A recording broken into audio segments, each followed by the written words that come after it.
Arnold, now the Executive Vice President of the National Taxpayers Union. Good morning. And Kit Strang is a Managing Director of Americans for Prosperity.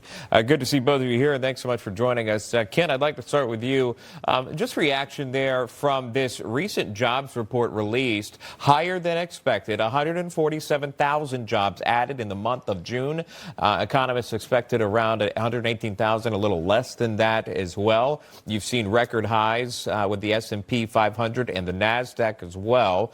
Talk to us about what America is witnessing in this moment.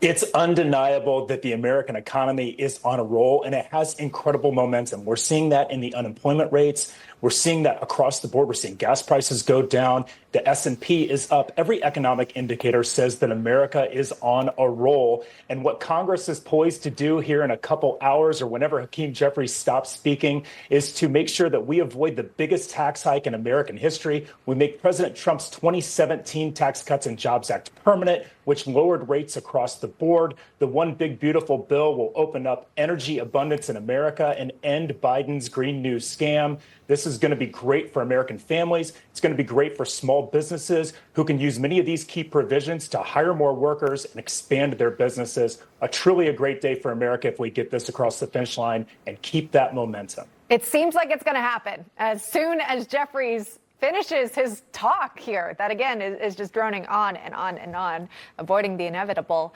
However, there is a group that's not quite as optimistic. This is a recent analysis by the J.P. Morgan Chase Institute. It paints a rather grim picture of what the president's tariff plan could mean for a critical section of U.S. employers. Here's the AP headline. Reads, analysis shows Trump's tariffs could cost U.S. employers $82.3 billion. The findings show clear trade-offs from Trump's import taxes, contradicting his claims foreign manufacturers would absorb the cost of the tariffs instead of U.S. companies that rely on the imports there. So, Brandon, what's your thoughts on this analysis here? How do you see it?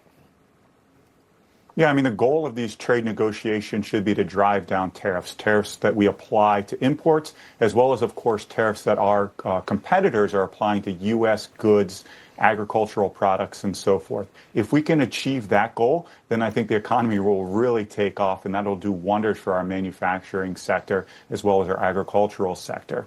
But if we are continuing to apply these tariffs, and I think there is some credence to this report, especially when you look at the majority of what we import. The majority of what we import is not consumer products. It is intermediate goods and raw materials. These are things that our manufacturers rely upon to make high-quality products here domestically. So that's why we are hurting our manufacturing sector if we keep these tariffs in place. Let's hope these trade deals pan out for us. We lower those international barriers, in which case I do think this economy will really, really take off. All right.